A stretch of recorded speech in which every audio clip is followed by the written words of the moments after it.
This video is not intended for children, but rather for 20-something nerds that take cartoons way too seriously and overanalyze everything. If you are younger than 13 years old, you are not supposed to be on YouTube. Slightly more challenging position now. The bottom lick. Ah, look. Did they just make a joke about Deepak licking his own balls? I mean, that should be enough to emphasize that this video isn't for kids, right?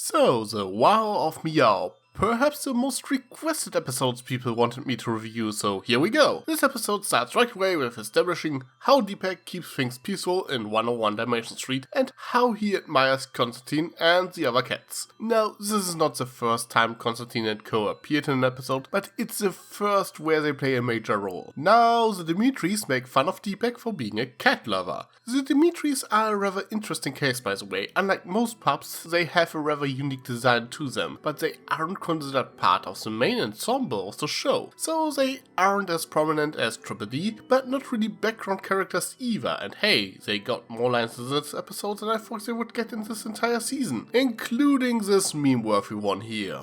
Kitty, kitty, kitty. Oi, oi, oi. Kitty, kitty, kitty. Oi, oi, oi. Now, some people apparently really like the Dimitris, while others really hate them. Now, for one, they have a pretty eye-catching design, which is probably where a good chunk of their popularity comes from. The more contagious aspect is their personality and their actions. They are kinda little shits, to say it nicely. And yeah, I can understand why some people dislike them. They are sort of the stereotypical little boy. They are troublemakers, are into gross stuff, and I suppose you can call them bullies as well, and they are really into peer pressure. This, however, again shows you why they aren't quite part of the main puppy ensemble. They fulfill a function. They are more of a story device than characters of their own. They are just a bunch of brats that are supposed to kickstart the plot. And I do think that their voice acting and their energy does give them a rather entertaining edge at least. Anyway, this episode deals with the classical idea that cats and dogs don't really get along that well, and Dimitri singled Deepak out because he likes the cats, mocking him for it as if this would mean he is less of a dog. Dylan tries to defend Deepak, but once the Dimitris accuse him of being a cat lover as well, he sorta backpedals and doesn't do anything about it. He even sorta joins them, as Constantine is not exactly making a good case for cats either. He tries to appear like he's above the whole thing, but well, then we get lines like these. Just ignore them. As Guru Miaow once said, what you call a dog with no brain? A dog. How dare you! I can't believe... you! Yeah, he's a bit of a condescending ass. Now again, the issue at the heart of this episode is that the Dimitris make fun of Deepak and the cats, but Dylan only says that he doesn't approve of that behavior, but is unable to jump over his own shadow and do anything about it. Take charge, for they are but weak weeds on your mighty wind. Oh, it's just a little water. Dylan, you know, bad things happen when good dogs do nothing. And so, with a nest full of thorns, this bird must fly.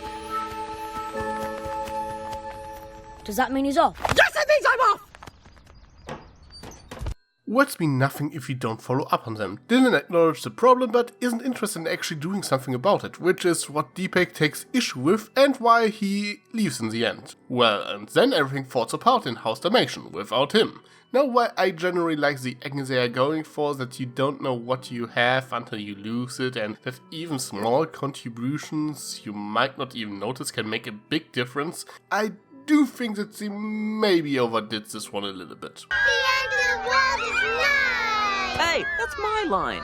The way it is depicted here makes it look like Dylan and Dolly are completely incapable to do anything without him, that it is really more Deepak who is doing all the work and not those two. Dolly just guilt-tripping Dylan doesn't really help either. How about you try to do something about the situation? Frankly, I think this kind of plot would have worked better with someone like Dawkins, who is responsible for all the small and big machines that make the life convenient in the doghouse. Having an episode where he leaves and Dylan suddenly notices how he keeps all the machinery working and how much much they rely on it, so that Dylan learns to respect the dog he considers to be his mere sidekick, would work better. Making Deepak, who really mostly hangs out in the background, this essential to the well-being of the entire family feels a little bit forced. Again, I don't mind the general idea, but I think they go too much into an extreme here. I think this conflict would have worked better if it was something more personal for Dylan rather than without Deepak everything falls apart immediately. No, after Dylan realizes that Deepak is apparently way too important to his family, he goes to Constantine to get him back, wearing his astronaut helmet because of his cat allergy. One thing I haven't quite addressed yet is what the wow of Miaow actually is.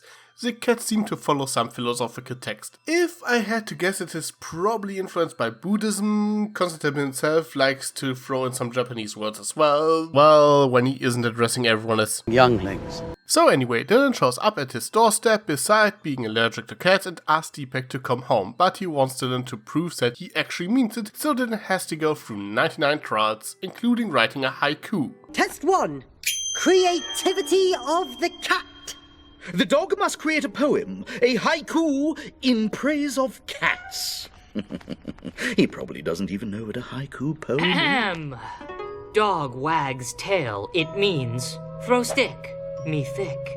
Cat wags tail, it means do not touch. Haikus became common. I see them everywhere now. Toons think they are clever.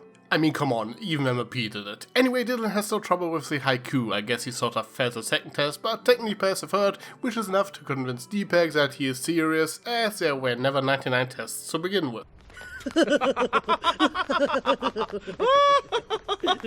We don't really have 99 tests. We were just toying with our victim. It's a cat thing.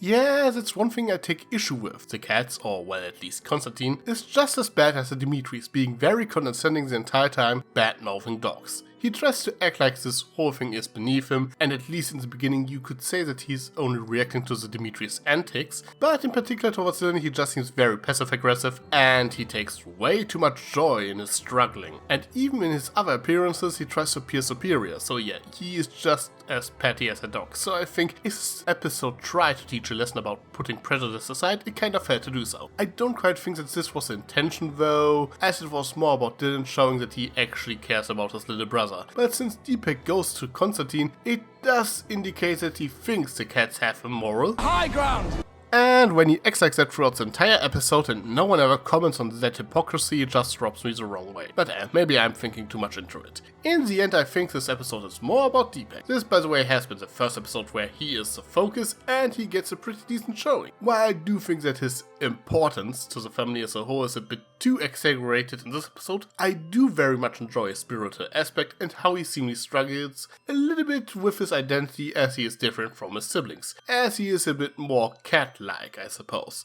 I mean, I don't really think too much of it, but I suppose you can read a lot of things into this if you want to. Well, and in the end, everyone accepts him the way he is. Even the Dimitris, who are amazed by him spitting out a hairball like a cat. Ironic. Cause again, they are stereotypical little brats, so of course they love gross stuff. And with that being said, let's wrap things up. So Wow of Miaow is a pretty good episode. Like always, some good humor, the first big showing of the Dimitris, Constantine and Deepak, so this episode has a lot going for them. Though how much you enjoy this episode is probably linked to how much you can sympathize with Deepak. It is a good story in either case, but I think it may hit harder home for some people than for others. But what about you? Did you like this episode? Anything about you? What are your thoughts on the Dimitris? Let me know in the comments below. I'm Dagger, Dalmatian, and I still hope that Copper doesn't kill the channel. Sly as a fox, you got me under your spell. But you know I'll never tell that I know you know so